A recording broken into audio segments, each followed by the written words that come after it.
You're listening to IRN, the Inception Radio Network, Chicago, Illinois.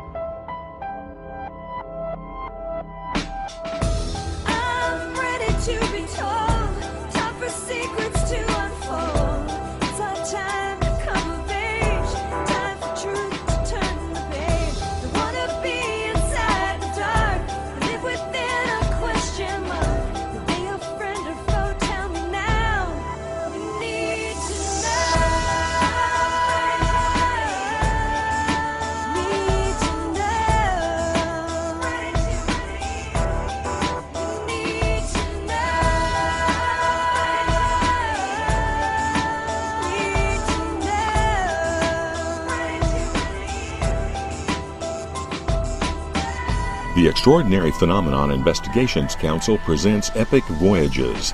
Come join us as we enter and experience the great mysteries of the world with tonight's host, Dr. Rita Louise.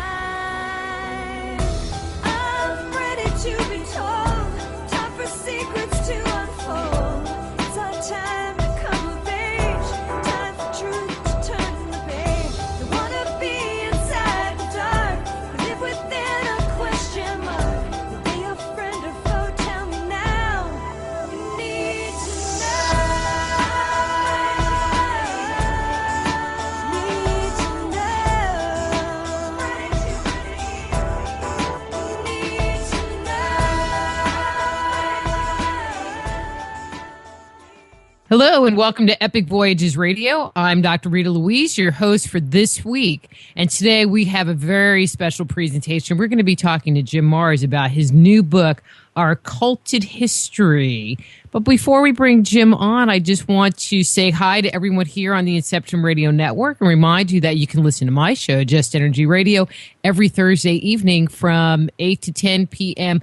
Eastern Standard Time. And they didn't send me any messages for Ken, and so I'm just going to go ahead and introduce Jim and get him on because I have a million questions.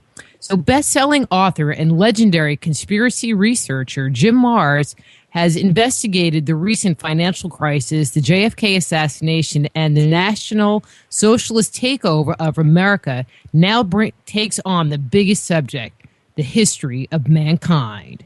Offering mind-blowing information that will radically alter the way we think about the world and our place in it, Marrs goes beyond the revelations of his classic alien agenda, interweaving science and authentic archaeological, well, I like how it's hyphenated, archaeo-logical finds with provocative speculation to show how human civilization may have originated with non-humans who visited Earth eons ago and may still be here today. So, from www.jimmarrs.com, Jim Marrs. Hey, Jim, how are you? Hey, Doc, it's great to be with you. It is so good to be with you, too. I'm so happy you finally got your book done. Every time I emailed you about coming on my show, you were like, busy writing, busy writing. Well, when you have a chance to go through this one, you're going to realize that it took a ton of research. Oh, I have no doubt. But today we're going to be talking about your book, Our Occulted History. And I have to tell you, when Ken approached me with doing this interview, I thought we were going to be talking about like psychic phenomena and ghosts and how the Nazis use let me get something stuff. Let me get something straight real quick. In my new book, Our Occulted History, you're not going to read anything about what we normally think of as the occult. There's no devil worship, no witches, no vampires or zombies. Okay, I use it in the astronomical sense, in that, like when the moon eclipses the sun, that's called an occultation. It occults the sun, which simply means it hides or blocks or masks the sun. So this is, when you see Our Occulted History, this is just the history of humankind that has been kept from us and hidden away. Oh, but I was really excited. But this is a good topic too. So, I'm kind of like going, man, all right, we'll go with this. But it involves all of that too. UFOs, psychic ability, it's all part of the same energetic universe that we all live in. And when I say all, I'm not just talking about us humans, as I'm sure you're well aware. I am. But you know what I find interesting? When we look at artifacts from deep antiquity, it seems as if there are a lot of anomalies that we have found, that we're still finding. What do you think of these anomalies? I love the term anomalies.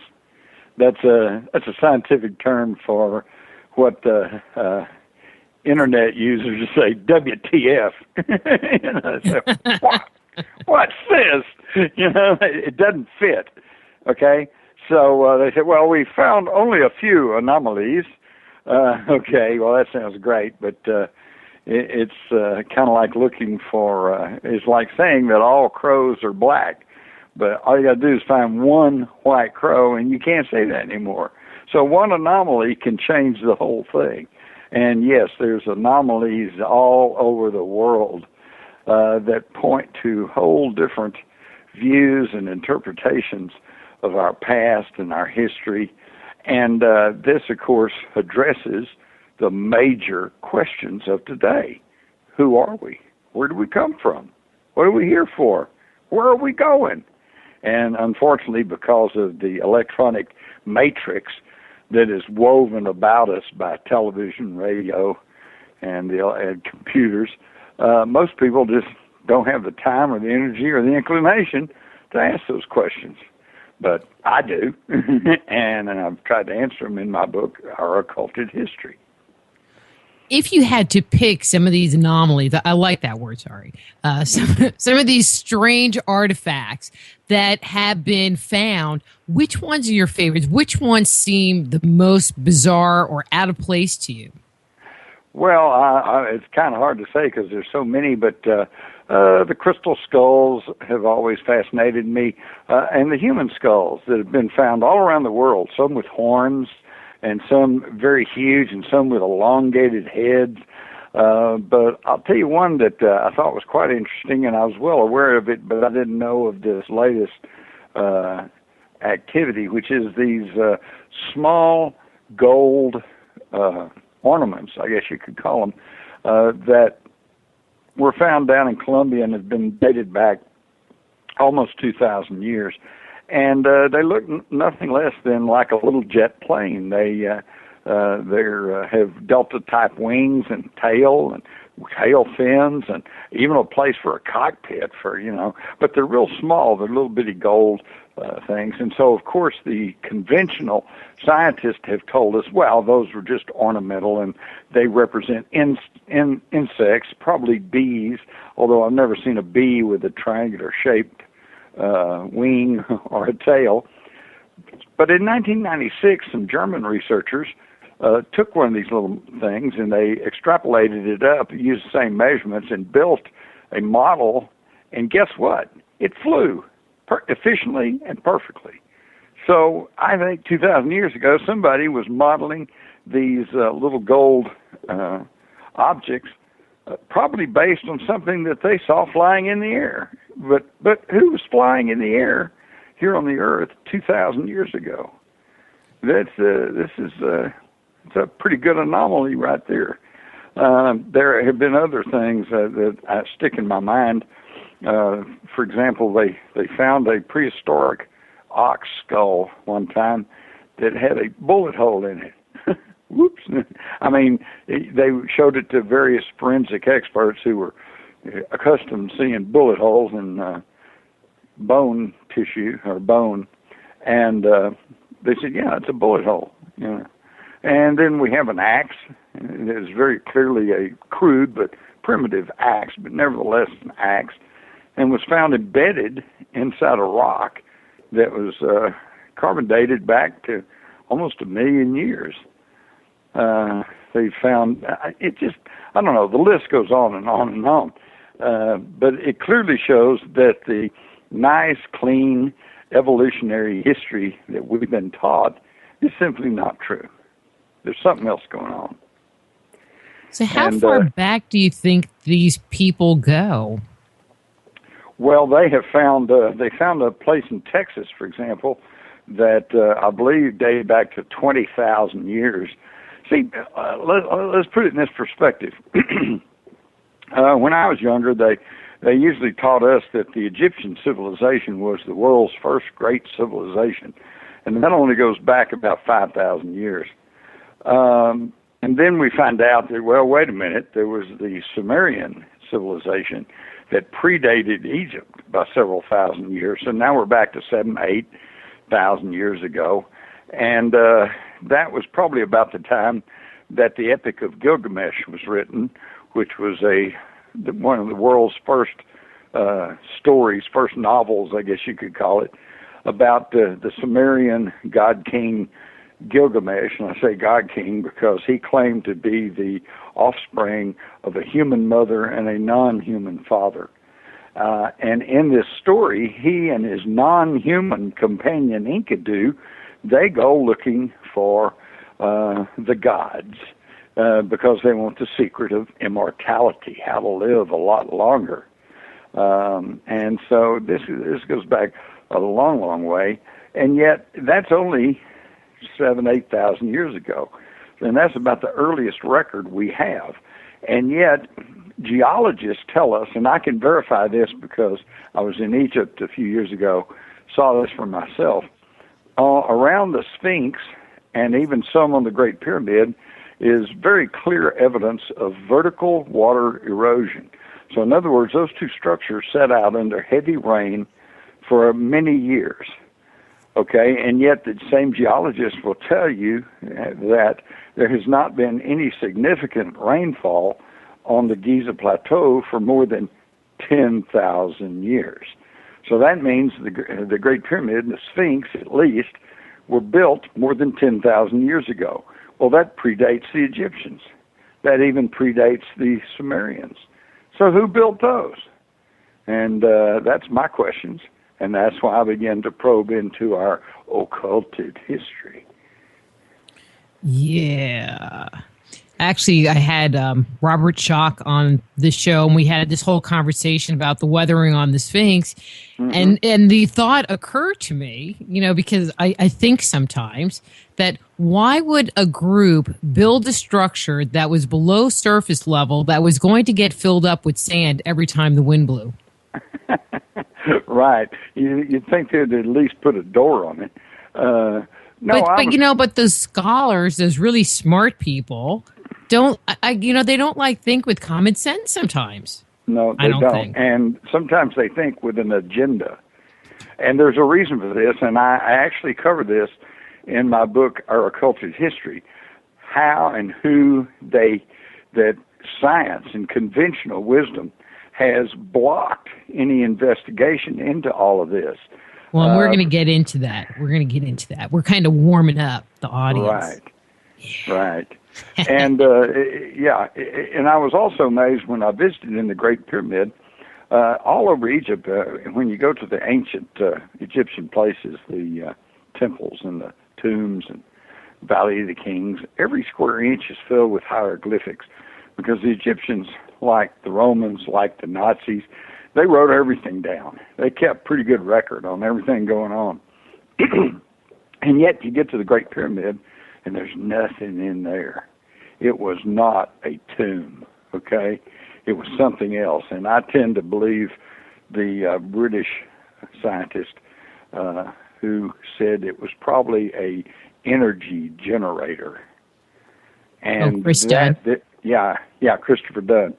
And that leads to the idea that if that was a generator and maybe a energy boosting point and transmitter, well, where did they transmit it? And I submit that it was transmitted to other pyramidal transmitters all around the world because they have found pyramids, and we know about the pyramids in Central and South America, North America in the Mississippi River Valley, ancient Indian mounds in the shapes of pyramids.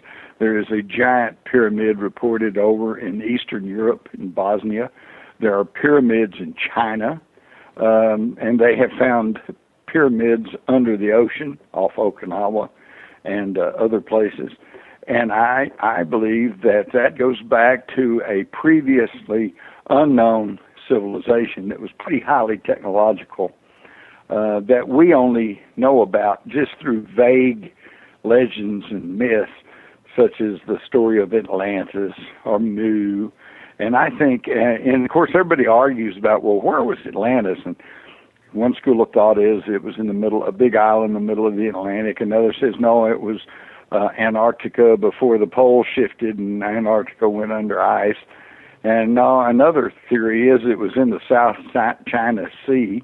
Another one says, no, it was the island of Santorini. It was, so another theory is it was in the Mediterranean. And Dr. Louise, I think they were all correct. They're all right. This is just another example of the old story of the blind man and the elephant. They've all got a piece of it, but they haven't quite put it all together to see the big picture. And the big picture is there was a worldwide, highly technological civilization long before our recorded history. Okay, so what happened to it? Well, okay, but I have one more question before we go there. I have one more question. Because I was watching your presentation that when you were at Epic Voyagers, and you talked about how the moon and Mars, and particularly the moon, and I wrote the name down, then I lost the paper. The moon of Jupiter might be hollow. Right. How is that possible? Well, for one thing, let's take our own moon. When one of the Apollo missions dropped their lunar lander back onto the moon's surface, seismic equipment picked up vibrations, and NASA officials told the news media that the moon rang like a bell for hours, maybe up to 6-8 hours. Now, that indicates it's hollow. And we do know for sure that the more dense material is on the outside of the moon. And yet, why don't we know more about this? Well, because Carl Sagan, who early in his career, along with some Russian scientists, were claiming that perhaps the moon of Mars, Phobos, was actually a hollow object. But as he pointed out, a hollow object cannot be a natural object. And since, nobody wants to admit that we may not be alone in the cosmos, at least no one in authority, then we just won't talk about that. Well, you know what was interesting? I watched that part, especially the moon around Jupiter. All right, hang on. Yeah, Peters. Yeah. And it had that big seam, where it looked like they took, two halves of a ball and just stuck it together. Really crappy.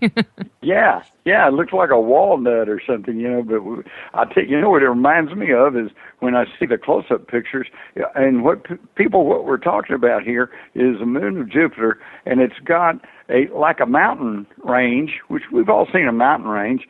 But I bet you've never seen one that goes strictly around the equator of a heavenly body, and it just goes right around this entire moon. And it reminds me nothing less than the wall on King Kong Island. It's like this big structure there, and it's hard to imagine that something like that just occurs naturally. In fact, when you get right to it, Isaac Asimov, the famous scientist and writer, talking about our own moon, said, well, it shouldn't be where it is. But it is. And again, we see the same circular logic going on, which is, how'd the moon get there? Well, I was taught early on that the moon had broken away from the Earth, but this was before we went there. After we went to the moon, we found out the composition of moon rocks was different than that of Earth rocks. So now we know it didn't break away from the Earth. It came from somewhere else. So picture the Earth hanging in space. Here comes the moon flying by, gets caught in the gravitational field of the Earth, and gets pulled back. Okay, and then it goes past the Earth again, gets caught in the gravitational field, and it's pulled back again. And this goes on for a million years or however long. And as a result, you should have an elliptical orbit around the Earth, probably wobbly, okay, especially since we know the center of gravity of the moon is like 2 miles from its absolute center. Well, if you take a ball and the center of the ball is off-center and you try to roll it on the floor, it's not going to roll in a straight line. It's going to wobble all over the place. So the moon should be in an elliptical, wobbly orbit. But no, it's in a near-perfect circular orbit right around the equator of the Earth, with only a slight perturbation that just happens to match the same perturbation in the Earth's orbit, and it's stationary. One side's always facing the Earth. And it's just the proper distance from the Earth so that when there is an eclipse with the sun, it perfectly covers just the corona of the sun. How is it possible? Well, it's not. But in our circular logic, though, we say, well, we know the only way that could happen is for some intelligence to have parked it there. But we know that the moon's been there as far back as human history, records ago. So we know we didn't do it. And of course, we all know there's no such thing as aliens. So again, we just won't talk about this. See, if it was my kids asking, I would just say, God made it that way. Yeah, exactly. Have faith. But what was interesting to me when I saw that image with the seam and you talking about that whole thing, one of the things that they talk about in mythology is about this group of progenitor gods that arrive in the cosmic egg. And I'm like, sounds kind of cosmic egg-like. You know, because I was showing that picture to my husband. He was like, yeah. I go, yeah, but think cosmic egg. And you could see this little light bulb go. So, yes. And in fact, just think about it. If we wanted to build a giant craft to carry a lot of people through space, just think how much time and effort it would take to manufacture and fabricate some gigantic edifice, artifact out in space somewhere, when you could take an asteroid and using drilling equipment, explosives maybe, or better yet, melting, laser type equipment, and you hollow it out. And you've got a ready-made superstructure, you got a ready-made conveyance. All you got to do is get it propelled some way and just send it on its way. Make sure you got plenty of air and water and everything inside, and you could transport people all around the universe. In fact, what is known, a fact, is that on one side of the moon there's a bulge, and there's just heavier materials there on this one side of the moon. And I always think of it as the bugs on the windshield. As this thing travels through space, it's picking up debris and dust and all kinds of stuff, right? That accounts for the bulge on the moon. Well, but it's so big that there could be hydroponic gardens and some kind of artificial sunlight or whatever they need. I mean, if it's as big as a moon, it's not like you're trying to stick your apartment in there. I mean, there's a lot of room. That's right. That's right. You could build a whole, like a little inner Earth type thing. And what's interesting is at one time I had the occasion to have a conversation with Dr. Edgar Mitchell, the sixth astronaut to walk on the moon. And I just asked him, I said, Dr. Mitchell, what do you think about the idea that the moon's hollow? And he kind of laughed. He said, no, the moon's not hollow. And then he went on, though, to say that, well, however we do, he mentioned the same thing I mentioned, which is the more dense materials on the outside. And he says, we do believe that perhaps there are giant caverns within the moon. And, of course, here's a great hero of space. I didn't want to get in his face, but I'm thinking, hey, giant caverns in the moon, hollow moon, what's the difference? Got a lot of empty space in there. All right, so I'm going to kind of switch gears and get to the good stuff, or to me, the good stuff. So I'm going to make this statement. I will concede for myself and my listeners to the fact that ETs were here on Earth in our past. So the question I'm going to ask and where I want to move forward from is, do you think they're still here? Well, you know what? That's a good question, and I think I can answer that.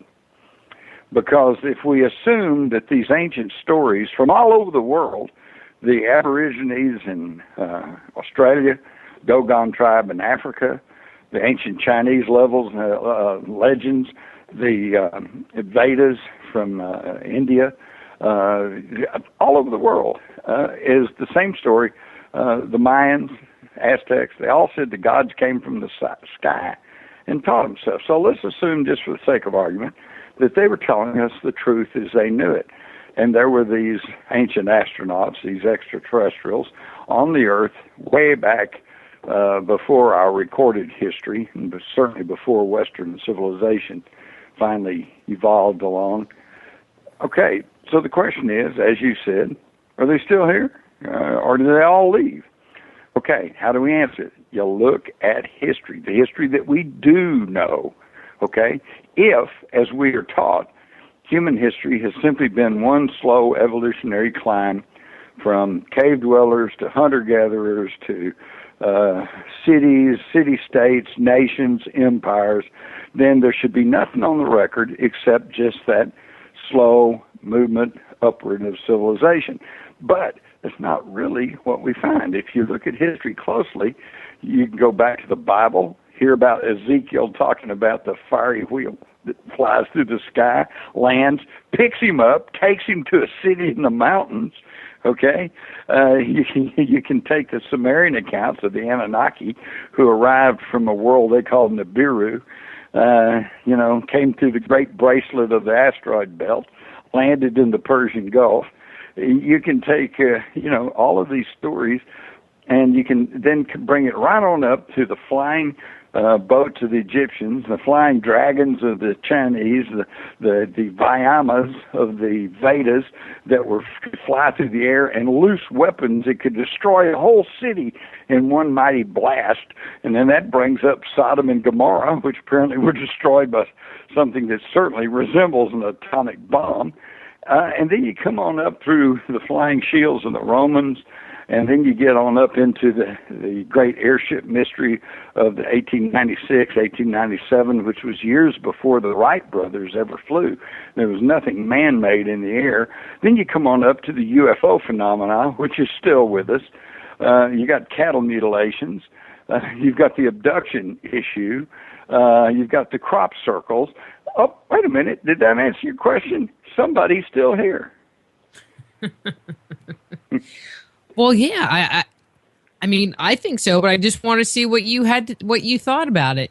Okay, now the question becomes, well, then if there's some of them still here, where are they and what are they up to?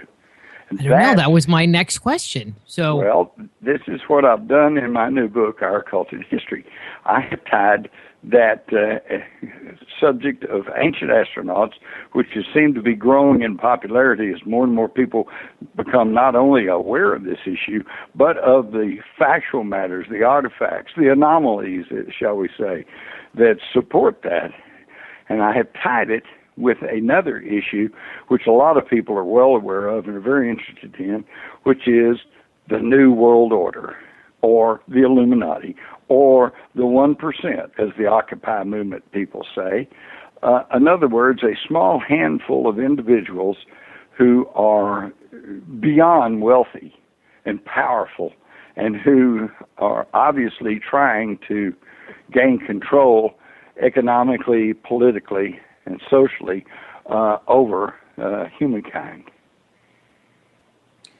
There was a little video thing that showed like wealth distribution and like what people think the wealth distribution is and what the ideal wealth distribution was, and then the reality of the wealth distribution. And I don't remember exactly what it said, but it was something to the effect of that 1% that, those three people control like 90% of the money on the planet. And it was just overwhelming. Because when I looked on the chart, we kind of didn't even have a little bar on the bar graph anymore. We're barely there. Well, this was all confirmed, by the way, and I cover this in my book, Our Occulted History. In 2011, there was a study by the Swiss Federal Institute of Technology, and they made a study of 43,000 multinational corporations and found that they were all controlled by a mere 1,318 companies that with interlocking ownership, and these companies in turn were controlled by only 147 firms with interlocking ownership and directorates, which in turn were pretty much under control of about 20 institutions, most of them banks, and that this pyramidal shape of power controlled more than 60% of global revenues. They've just about got the whole world. And what's really amazing is they pointed out in this study that they did not analyze family, social, or business relationships of the owners and stockholders. And what I'm talking about here is that if, let's say, I own 5% of a corporation, well, most people say, well, you got to have 51% ownership or you can't control it. But wait a minute, what if I own 5% of this corporation and my wife owns another 5%, so collectively we own 10%, and no other stockholder owns more than 6%. We control the corporation. And that's how this small group of people can control everything. Plus, they control through economic entities that no one has even really ever heard of. For example, I'll bet you've never heard of the Exchange Stabilization Fund. This was created during the Depression, and it is a offshoot of the Treasury Department, but it is not subject to any U.S. laws or to the U.S. Constitution. And they move gold, bullion, and all kinds of things between the banks, major banks of the world. They also control the federal. This ESF controls the Federal Reserve Bank of New York, which, if you know anything about the Federal Reserve System, pretty well dominates and sets the pace for the entire Federal Reserve System. They've also handled all the government's black budgets, such as the CIA, the NSA, the money, the huge millions and trillions that they want off the books is handled through the Exchange Stabilization Fund. They also were the creators of the International Monetary Fund and the World Bank, those incredible outfits that we hear so much about. And in fact, there are those who have claimed that the ESF has been directly involved in virtually every major U.S. scandal since its creation in 1934, to include CIA drug trafficking, the Iran-Contra scandal, and even the JFK assassination. Another such entity is the Financial Stability Board. This was something that was signed up to by President Obama in 2006 at the G20 meeting. Well, the G20, that's simply the 20 biggest industrial nations, and the G20 is when all of their central bankers get together, all right? And they, at that time, they took a component of the old Bank for International Settlements, which, if you've read my book, The Rise of the Fourth Reich, was a Nazi-dominated bank created before World War II to keep the money safe for the big boys. And they had the Financial Stability Forum, and then in 2006 they changed the name to the Financial Stability Board, and Obama signed the United States up, and the whole idea was to standardize economic policies among these G20 nations.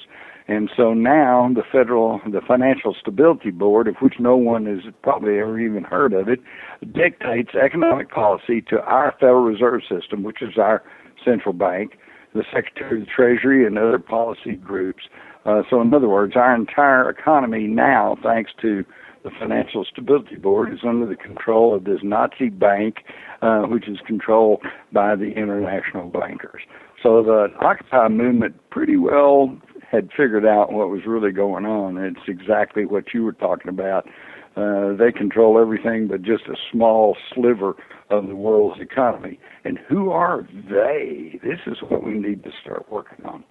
Well, I want to know, when did all of this start? I mean, most of the stuff you're talking about is, from the last century. But if if the ETs have been here this whole time, were they trying to exert control over the planet before? Oh, yes. Let me ask you this. Jesus, the Prince of Peace, what was the one group that he actually got violent with? The money changers. And where were they? Were they in a bank? No, they were in the temple. Okay? So, yes, there's some folks that have been trying to gain control over the whole human race and have been as far back as recorded history, and they have been using two primary methods of control.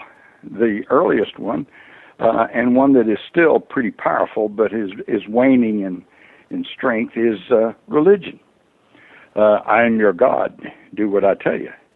Okay? Now think about it. If you went back in a time machine fairly recently, maybe just 100 years ago, okay, say 1912, okay, and you had a handheld color TV set, which we have. You can go down to Radio Shack, buy one, and you showed that to somebody and it was working, they're going to think you know magic.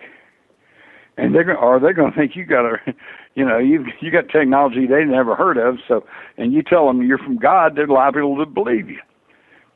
Okay, so they started off religion. Okay, we're your gods, but then they didn't really want to mess with the dirty old primitive humans, so they created priesthood. And there's always someone who comes along and says, "Well, I represent God, and He tells me to tell you, here's how you do things, here's how you live." And by the way, give me your tithe. Okay. Well, going back to and that held up for centuries. And during the Middle Ages, it was the Roman Church that ruled everything. They loaned money to the royal families of Europe, and they controlled even the peasant's life through the priesthood. But then, with the Age of Enlightenment and the advent of the printing press, more and more people got to reading, and they realized that everything the church said wasn't exactly true.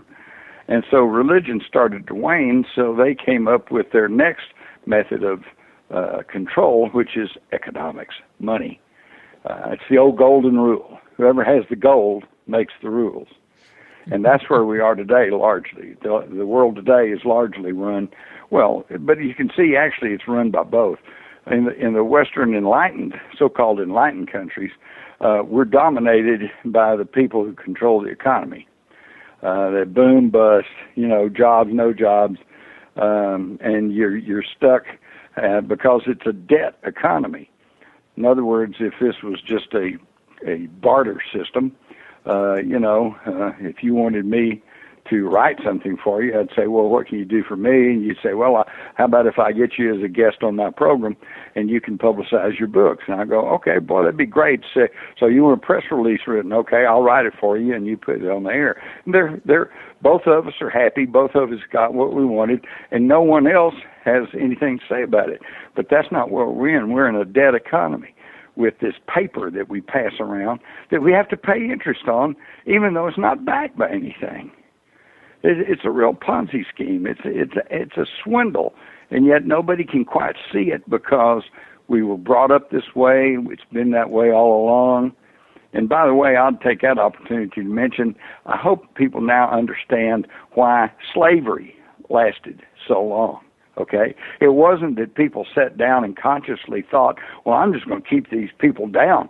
I'm just going to keep these slaves. I'm going to be mean. They just didn't think about it because that was the status quo. That was the way things worked. That was the way it worked when they were born and when they were kids and teenagers and growing up, and that's the way it was always going to be as far as they knew. And we're in the same situation with debt slavery. Most of the people listening to my voice, you're just happy in this economic times to have a job. And so even though you may hate your job and maybe you'd like to do something else, but you're not free. You can't just pack up and move, go somewhere else, do something else, because you got bills coming in every month. It's got to be met. So you're what do they call a wage slave? So well, it just seems like that whole thing is getting worse, where people. Yeah. It used to be you worked 8 hours a day, 5 days a week, and I talk to more and more people that are working 10, 12, 14 hours a day for the same amount of money. Exactly. And think about the people now who used to be working a 40-hour week and making a certain paycheck, and now they're being cut back to 30 hours thanks to Obamacare, okay? Because under Obamacare, if you're an employer and you have people working under 40 hours a week, then you don't have to pay into their health insurance. Well, and I think we're going to see more and more of that coming up. You're going to see more and more people out of work, and you see businesses closing down. I know a woman who is working 3 jobs and still can't quite meet her bills. That's not right. Yeah, I don't really get the whole point of Obamacare. I think that there are going to be more and more companies that are going to do that part-time, bring in 2 people for, 20 hours a week, and then you end up with no benefits at all. And if you're only working part-time, they probably will pay you half of the rate that they would pay somebody if they were working full-time, like hourly rate. Because, well, you're only a part-time person. We don't need to pay you, $40,000 a year, divided by 20, you know what I mean. I know exactly what you mean, because I've been doing that for a long time, many years. I mostly stick to my journalism and writing now, but for a long time I was also doing advertising and public relations work, and I found that I could make more money by being a consultant than I could being a salaried employee. And the reason is, when you're a salary employee, you're expected to be at a certain place, certain time, stay there certain hours, and plus you have to pay for your own transportation and food and everything else. And then plus they don't want to pay. You want hospitalization and retirement and all this stuff. So I would get business as a freelance consultant by saying, look, I'm just a consultant. I'll come in and work on a per job basis, but I'm going to charge you my traveling expenses, and but you don't have to pay for my hospitalization. You don't have to pay for retirement or anything else. So they came out actually saving money. So that's how I got a lot of business. Cool.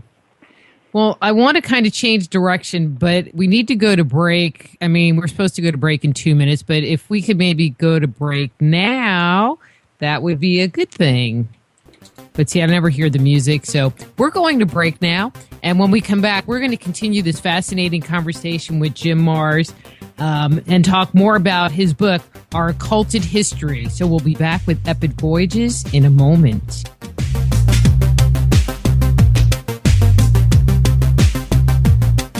You're listening to IRN, the Inception Radio Network, Chicago, Illinois.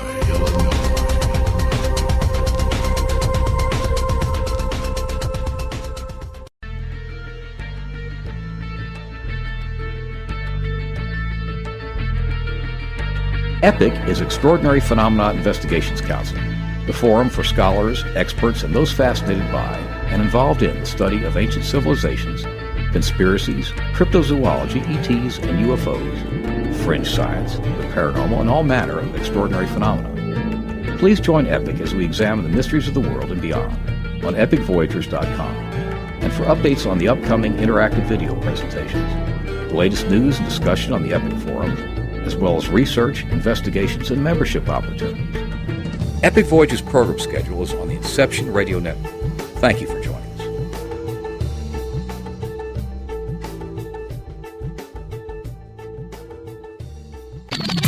You didn't forget what's coming up tonight, did you?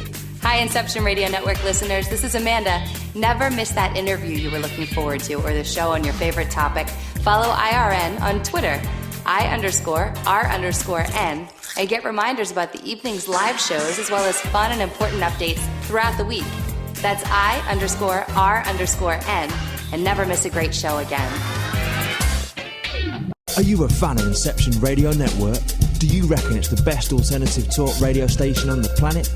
Well, if you do, head to facebook.com/Inception Radio Network and like the page. Tell your friends, spread the word, and keep listening to the best.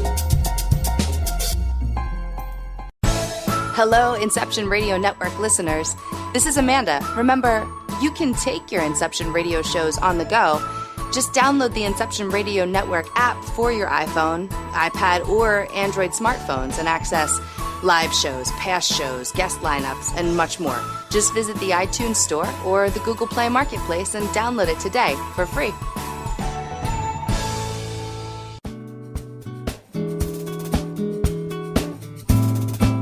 Hi, Bob Tarmac for MJ'sHealthyWay.com. Are you into vitamins, nutrition, meal replacements, health shakes, keeping your body in good shape, your internal engine going?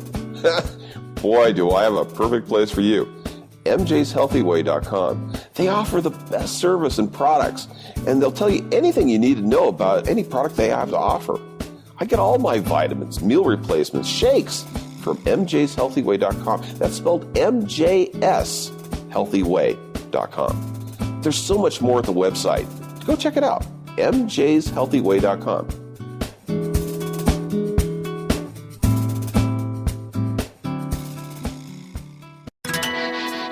Don't have a computer?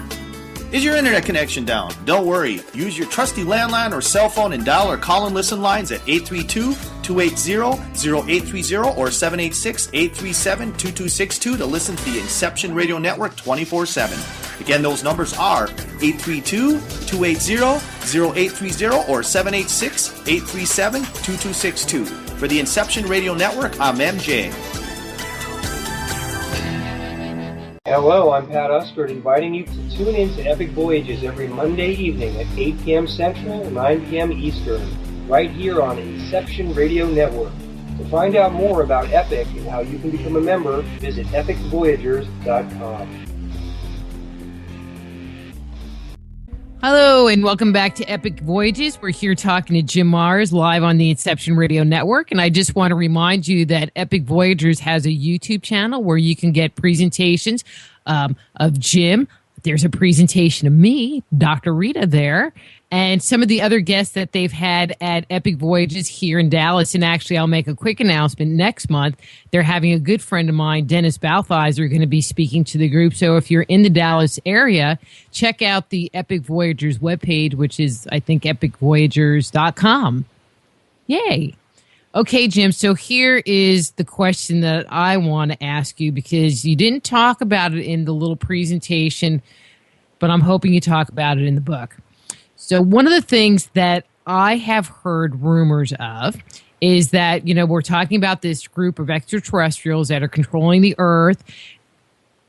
But usually you hear when they talk about that, they don't just say extraterrestrials. They get into this whole like reptilian thing. So what have you found? Is it the reptilians or some half man, half reptile, fishy looking, scaly people that are trying to rule the Earth? Well, that's a good question, and frankly, I'll be honest with you. I mean, I can't give you a definitive answer because I'm not sure anybody knows.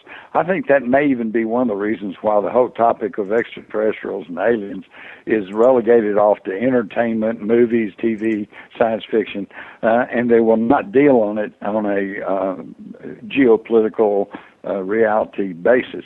And that's because even the ETs themselves may not be certain of who's who and what's what, because apparently they have the technology to mask themselves, okay, and to maybe look like other things, to appear, for example, in their craft, UFOs.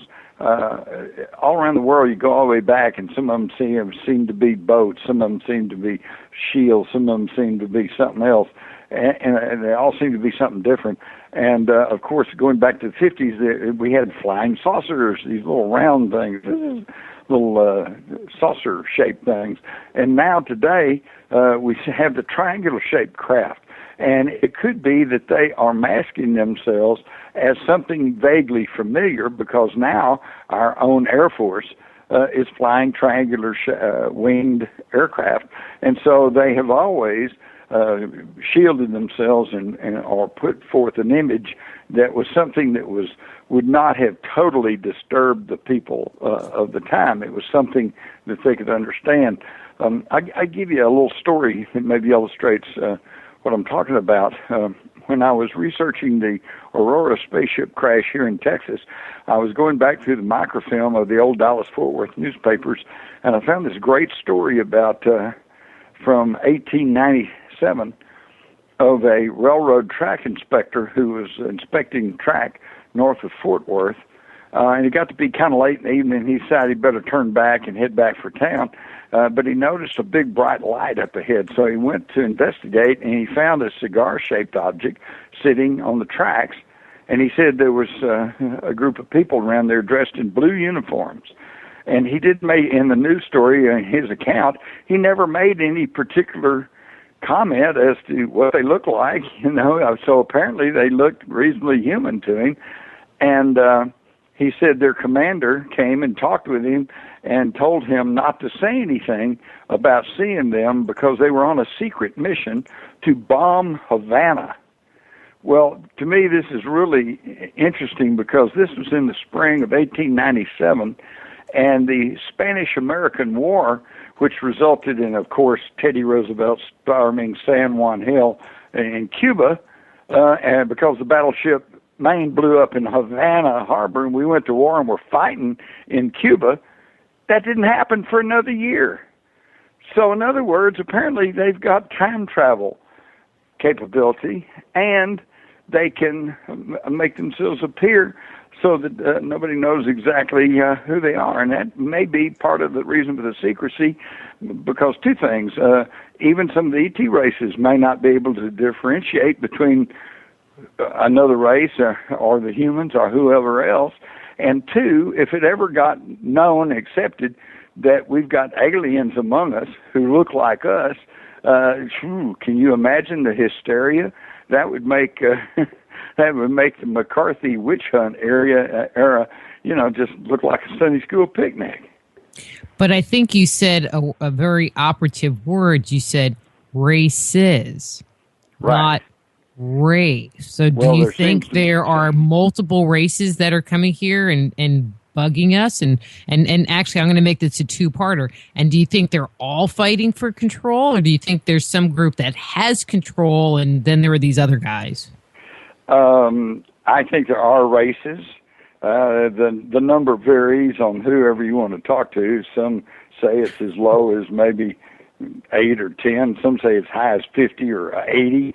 And I think that there is a sub rosa conflict going on over who has jurisdiction here. Some of these folks, for example, the Anunnaki that the Sumerians write about, who came here and, according to these ancient tablets, altered our DNA and created modern man. That's just why they've not been able to find the missing link, because we went right from Neanderthal to modern man, Homo sapiens.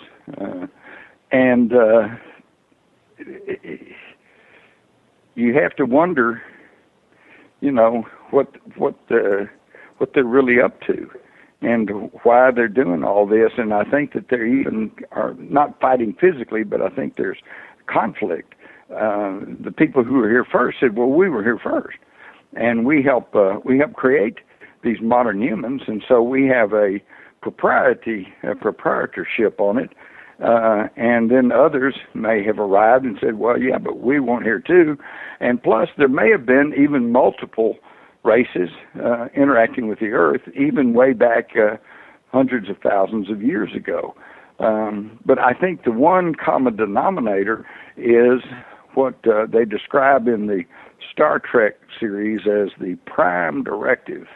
Now, whether this is an absolute law with enforcement powers, I'm not clear on. I would tend to think it's more like just an understanding among the intelligent advanced races of the universe, which is that it is not proper to overtly interfere with the natural evolution of a species. So I think that they're constrained to try to either help us or hurt us, whatever their agenda may be, but they have to do it covertly. They have to do it secretly. And this is why there seems to be things going on that we don't quite understand, because we don't understand the true motives and the true agendas behind some of this activity. earlier you were talking about religion and the priesthood controlling everything. Mm-hmm. But I've also heard stories that control of the planet was based on bloodlines. And if you think of like the line of royalty or the line of, the priesthood in general, do you think that control was based on that same kind of thing, bloodlines in the past? And do you still think that there is still a connection with the world leaders today based on bloodline? You know what makes me think of, though, is like, in Egypt, the pharaoh, the king would marry his sister, or there was always this desire to marry a blood relative, not somebody else over there. You know I don't why know. that That's was? why I'm asking you. Okay, because, and I detail this in my book, Our Occulted History. They have found that if, say, the pharaoh had a chromosome of XY, and he married a wife, and now you got XX and YY, and then you go on from there. But if he then if the next pharaoh marries his sister, you're going to come out with another XX chromosome, and you have duplicated the original pharaoh, and that's how you keep the bloodline pure. And yes, you're right. Now, we're not talking about me, because I don't care about your bloodline. I don't care who your daddy was, okay? I just want to know you're a good person and that you're trustworthy, and and if you are, then I want you to be my friend. But as you mentioned, the pharaohs, the Caesars, the royalty of Europe, even the Nazis, they're all concerned with the bloodline. And in fact, of the 42 presidents up to Bill Clinton, 33 were related to only two people, Alfred the Great, King of England, and Charlemagne, the King of France. And so on it goes. Now, I knew in 2000 that George W. Bush was going to become president. How did I know that? Well, because in the mainstream media, there was a story from Burke's Peerage, a very prestigious genealogical publication in England, that predicted George W. Bush would gain the presidency over Al Gore, because although both Bush and Gore were blood relatives to the Windsors, the ruling family of England, the Bushes were more closely related in royal genes and chromosomes. And they said, so he would get it. And sure enough, as we now know, Gore actually won the election, but the counting in Florida was stopped, and the Supreme Court handed the presidency to George W. Bush. Now, I'm sure a lot of people may be thinking, well, my goodness, at least we broke that chain, because now we've got Barack Hussein Obama, and he certainly can't be of that bloodline. But oops, au contraire. According to Dick Cheney's wife, Lynn, she was researching for a book on their family history, and she finds out that Barack Hussein Obama is an eighth cousin to former Vice President Dick Cheney. And because Obama is a descendant of Maureen Duval, a French Huguenot, whose son married the granddaughter of a Richard Cheney, who had arrived in Maryland in the late 1650s from England. Okay, now I've heard the argument, and I understand this, that, if you go far enough back, you could say, well, we're all related. I'm a relation to you, Dr. Tina, because we're all related to Adam.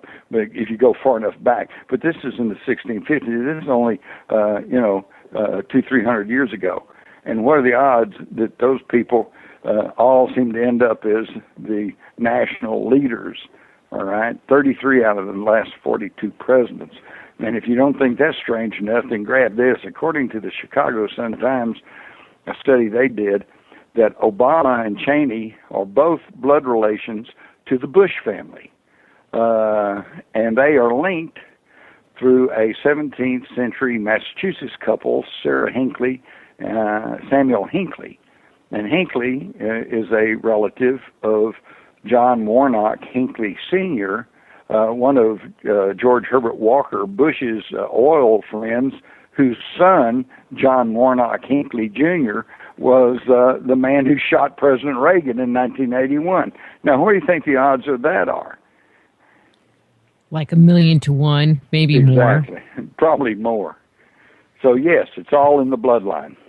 But let me ask you, I mean, I could see where like the Bushes or whatever would be connected to like the British bloodline. But does this also bring in, you know, like the Nazis and, you know, some of these other groups that we often hear in kind of, you know, the Russian leadership? I mean, do they all kind of fall into this same hodgepodge of intermarrying families? Oh, yeah. Because like the Windsors, that's not their real name. Windsor was the name of a castle they had. Their real name was, it used to be Mountbatten, and that was changed during World War I from Battenberg because they were Germans. Okay, they all came from Germany. King George, you might remember, you know, couldn't even speak English. So then you go back through Germany and you track it on back and you find that it's all connected. And then you go back all the way into the Roman times and you find that they were all connected with the ancient legends and stuff. The famous Roman general Sulla founded a college in Rome dedicated to the Egyptian goddess Isis. And then Julius Caesar, famous Roman leader, claimed that he was a descendant of the god prince Aeneas, the father of Romulus and Remus, who was said to have been a hybrid between a human and the goddess Venus, known as Hathor to the Egyptians and Aseroth to the Sumerians. And so we see this connection that goes back through the Romans and the Greeks back to the Sumerian deities. And who were they? Well, the Sumerians wrote it all down on their clay tablets, baked them, turned them to stone, and they still exist. And when they're translated, we find out that they are the descendants of the Anunnaki who came from space and landed on the Earth. Hello? That just, to me, is just kind of mind-blowing. I guess the part that just, okay, there are the connections that are going on, but how do they transmit the secret knowledge? Like in the priesthood or in the secret societies, you know, of the days of old, you know, you had to be initiated and then you had to become like an apprentice of that organization. And then eventually you could become part of that. Today, it doesn't seem like we have that same kind of connection or that same requirement to go through initiation. So how does that secret knowledge or whatever move forward? How do they connect? All right. How do the ETs control through them to exert their agenda on us? Okay. That's a better question. Well, your operative word there was control. Do they control? Since we assume that they were telling us the truth and there were these ancient astronauts, these ancient aliens in the distant past, and that we can trace them right on up through the bloodlines till today, and there's obviously this group of people trying to control the world today, that leads, in my mind, to three possibilities. One, the Illuminati, the 1%, the New World Order people, they are trying to contact these ancient creator gods, okay? Or two, they are in contact with them and are being controlled or maybe just advised by them. Or three, they are them. And if it's clarify three, that last statement, yeah, they are the Anunnaki. For one thing, when I was in Egypt, I remember going to, I think it was Seti's temple, and they had a huge wall that were listing all of the kingships going all the way back, even beyond ancient Egypt, and it went back for like 43,000 years or more. And some of these kings that they were recording ruled for 10,000, 20,000 years. And then, of course, we know from the Bible that Methuselah lived 800, 900 years, and that some of these people were living 1,000 years. Now, that seems pretty impossible and far-fetched to us, but then we saw that this age continued to drop. Whether through design or because of maybe a thicker atmosphere and different conditions on the Earth, we don't know. They were eating white bread. eating white bread. I figured that out. They've been eating white bread. Very well could be, but the age continued to drop until it got really low during the Middle Ages when there wasn't any nutrition, and got down to 34 or something was old age. See, that's all they ate was white bread. I think I'm onto something, Jim. That's right. They should have grown some wheat bread. So, but today, now, because of modern technology, medicine, better diet, now we're back up to 70, 80 years old or more. How would they control people today?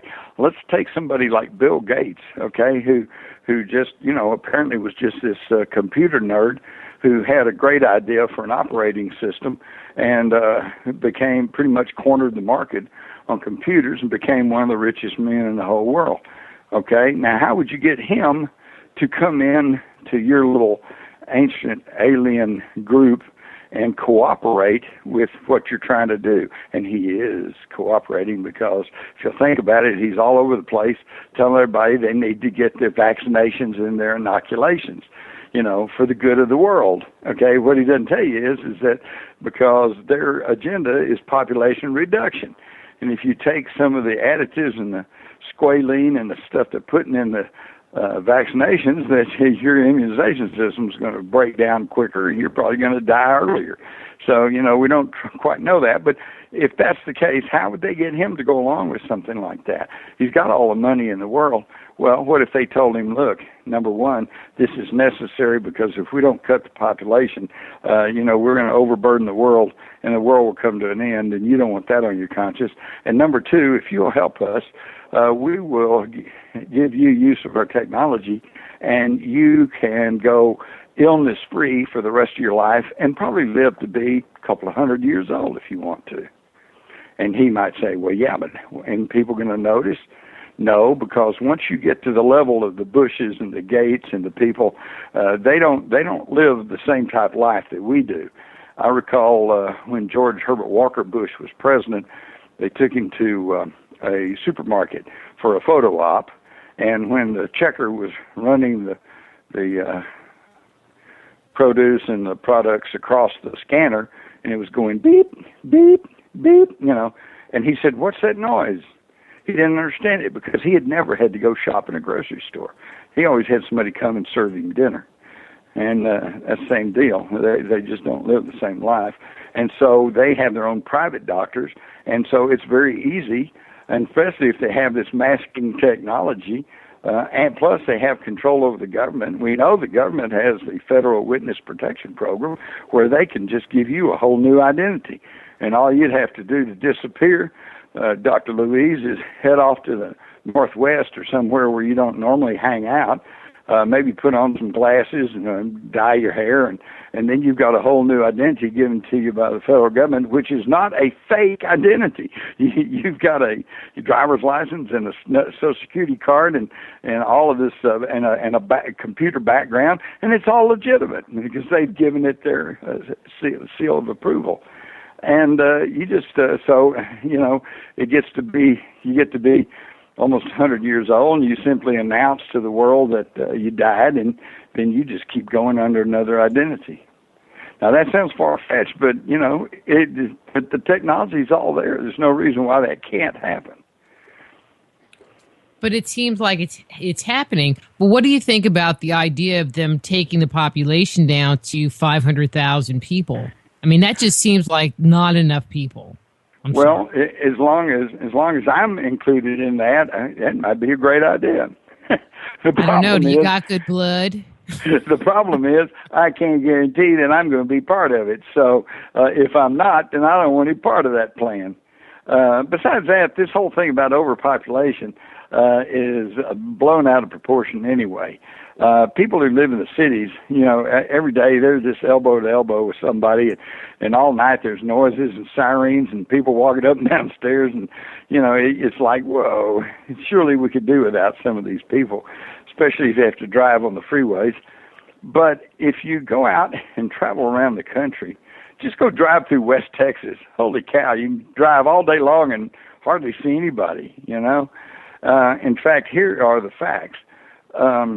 In Hong Kong today, which is jammed up in those high-rises there over in Asia, The average living space is 1,700 square feet. Hey, a 1,700 square foot apartment, that's not a bad apartment. That's a pretty good sized apartment. And so based on 1,700 square feet of living space, everybody, the whole population of the world, 6.5 billion, could live comfortably enough in the state of Texas with nobody else anywhere in the world.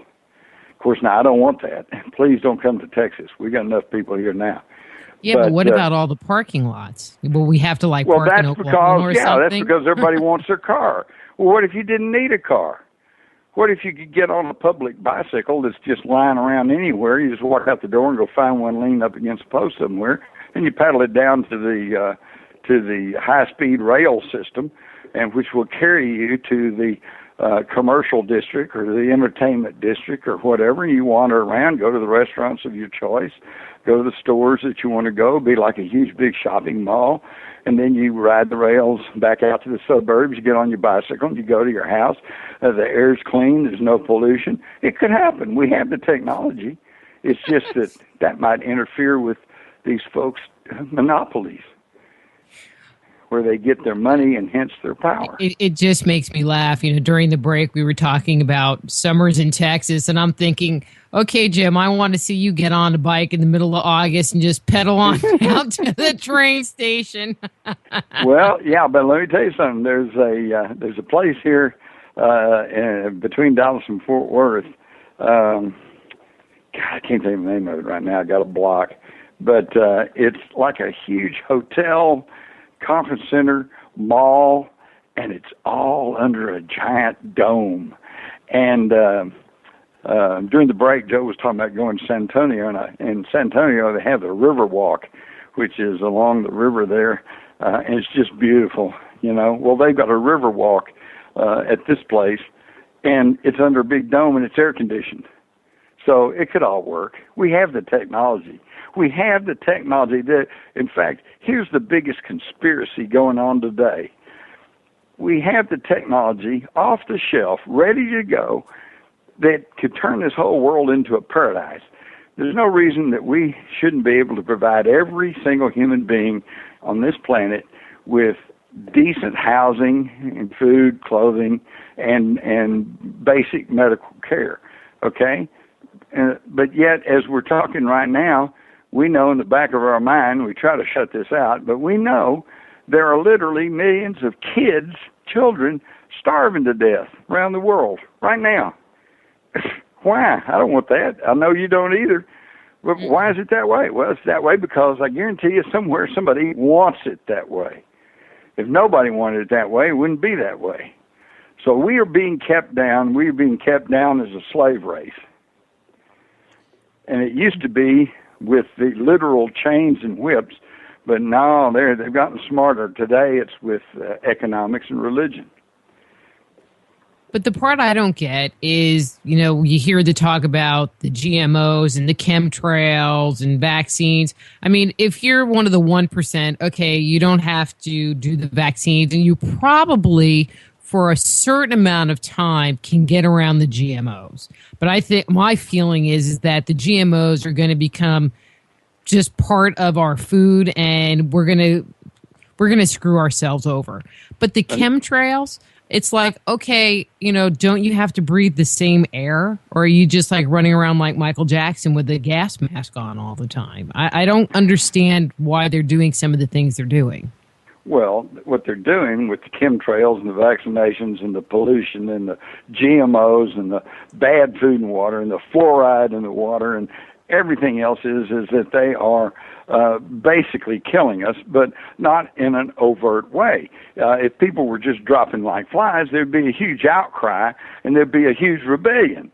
But as long as everybody's fat and sassy and they got their beer and they got their TV and they got their NASCAR and their football games and, bridge and whatever, and they can keep themselves occupied on the social networks, and they got food to eat, then they're just going to grow obese and they're going to breathe the chemtrail air, and then they're just going to die of cancer or something a lot sooner than they would have naturally.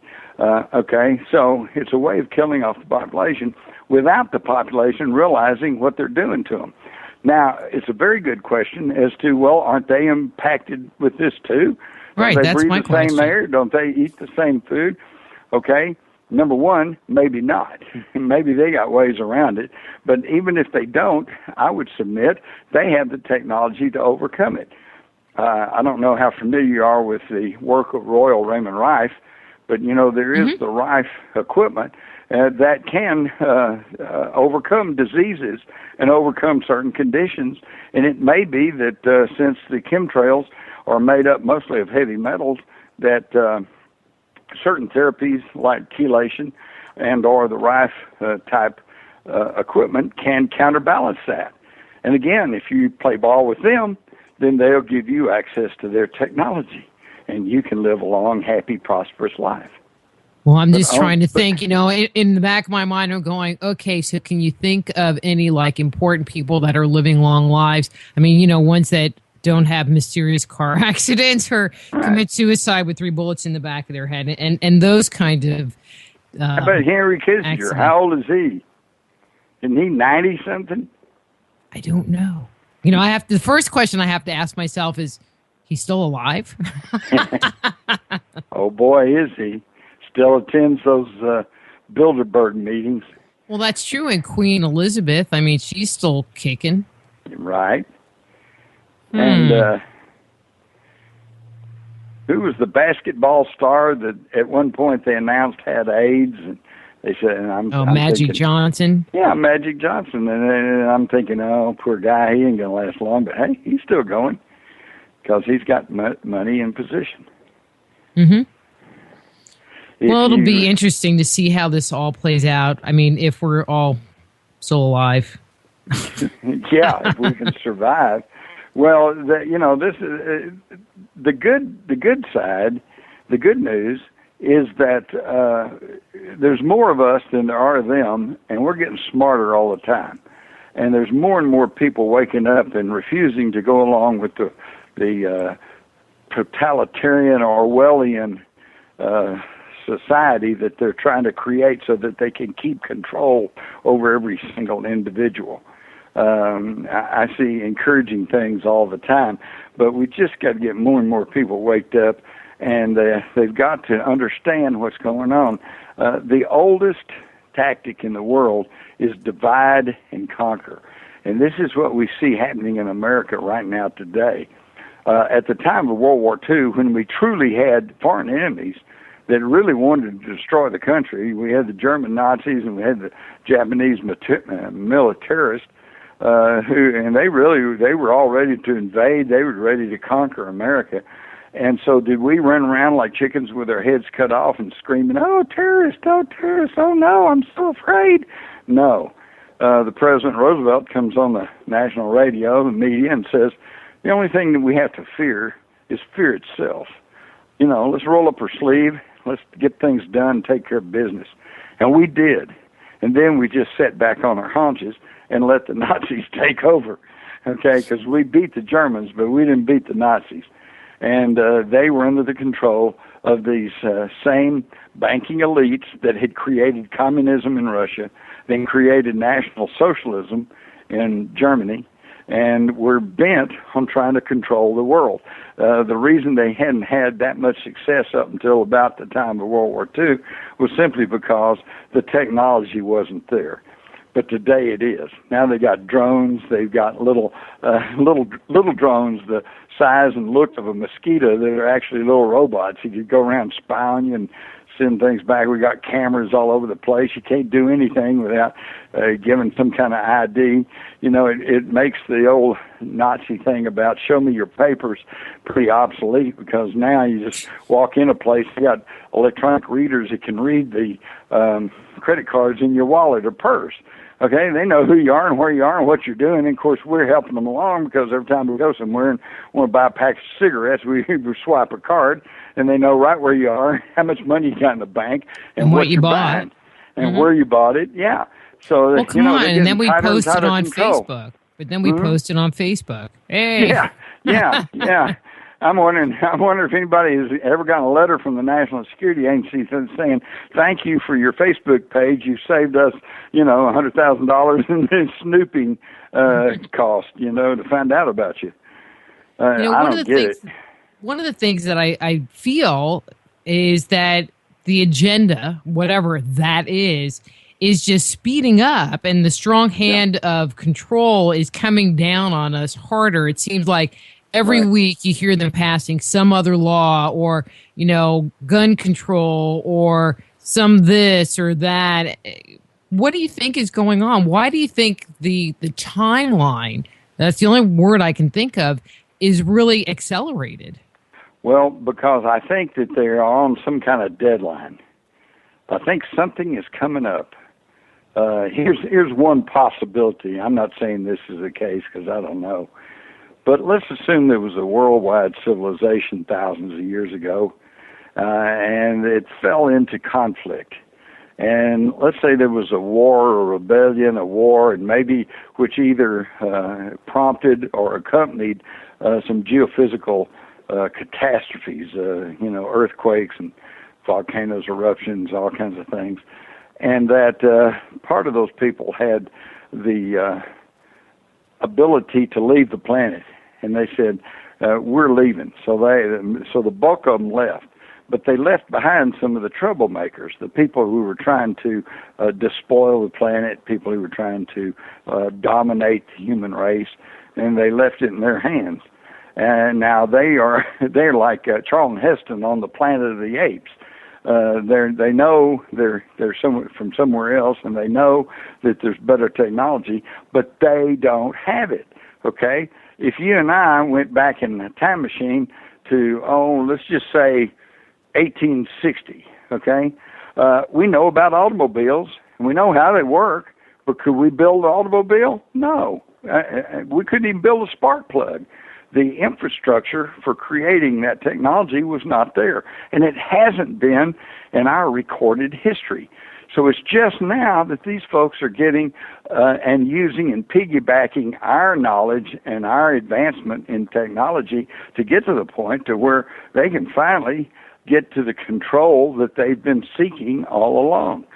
But something's going on. There's a deadline. Something's coming up, and it may be that Nibiru's coming back. It may be that they know there's going to be some kind of a universal event that's going to cause problems. It could be that the rest of the ETs have sent the cops back to restore order, and they know they better get under this planet under good control if they want to maintain their power and control over us.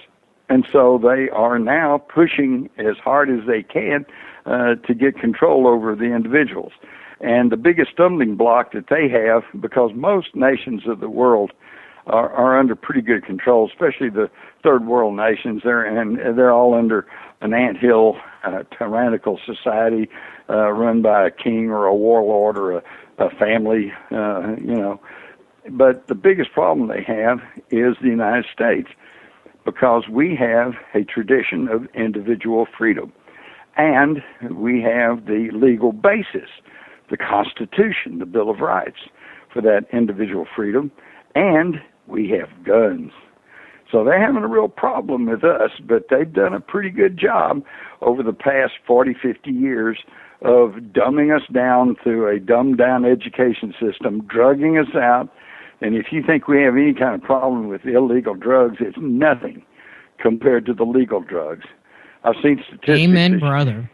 Statistics show that probably more than 50% of the people in this country are on some kind of drug. All right? Now, some of that's necessary. Some of it's just to feel good. Some of it's just to get through the day. But it all affects how we think and how we act and how we react. And so they're working hard to bring us under control. And we better start waking up. Well, you mentioned all these people under drugs, but if you talk to some people, people take the drugs, they urinate or whatever, that goes through water treatment plants, but the drugs aren't filtered out necessarily. And so we might be getting secondhand drugs. Ooh, that's true. How fun is that? That's true. That's very true. So with all the information that is coming out, where it's mostly coming out is through people like yourself on the internet, on shows like mine, people writing books. Why don't we hear about any of this on the news? Well, because it is now devolved down to about 5 corporations, multinational corporations, that control everything we see and hear. They control radio, TV, satellite, cable, magazines, newspapers, billboards, films, cable, you name it. All in the control of just a handful of corporations with interlocking directorship. So again, we're right back to the very same people that control the economy of the world, control the mass media. And this is, by the way, Dr. Louise, this is why that we rarely today hear any politician refer to the republic, because we're not a republic anymore. We're the empire.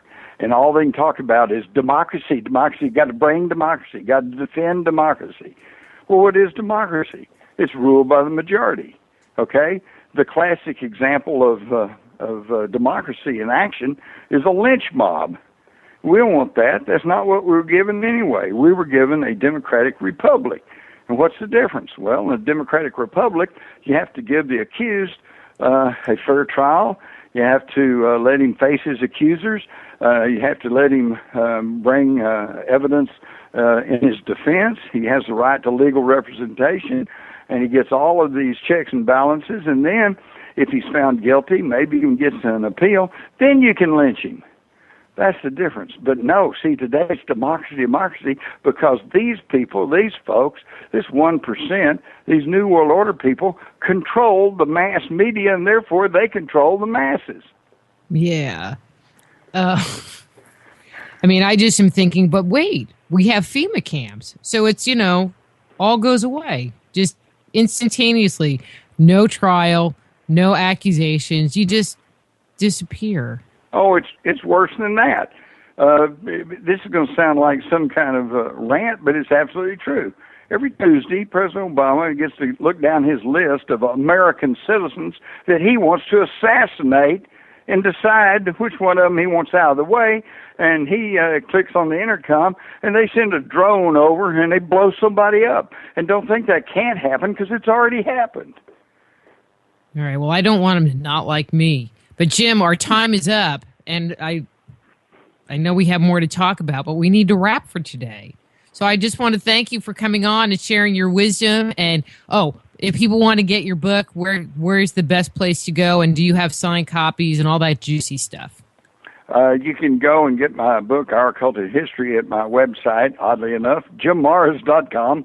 That's JIMMARRS.com. Or at any bookstore, or, of course, Amazon. It's all out there. Okay, so if they buy them from your website, do they come signed? No, not necessarily.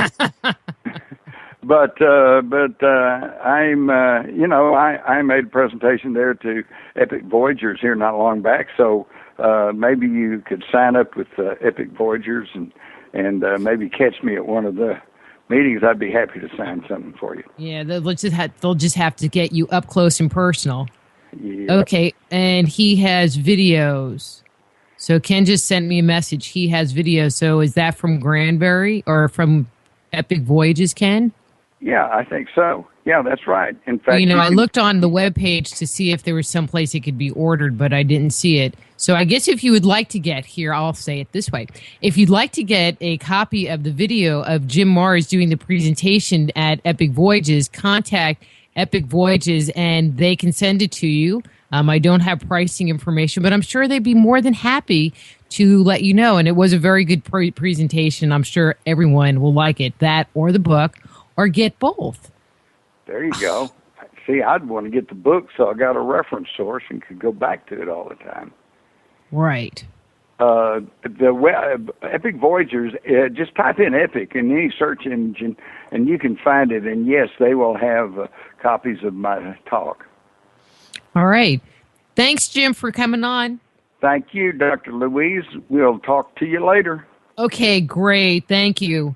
Bye. And Thank you. One last reminder, May 19th in Grapevine, Texas, we'll have Dennis Balthazar speaking at the Epic Voyages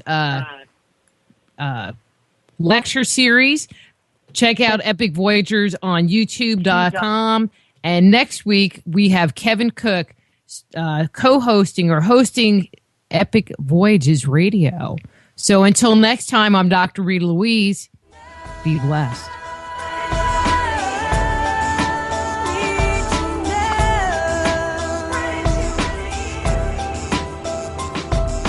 Thank you for being with us tonight. Please join us again next Monday evening for Extraordinary Phenomena Investigations Council's Epic Voyages. I'm Roger Peacock for Epic. Until next time.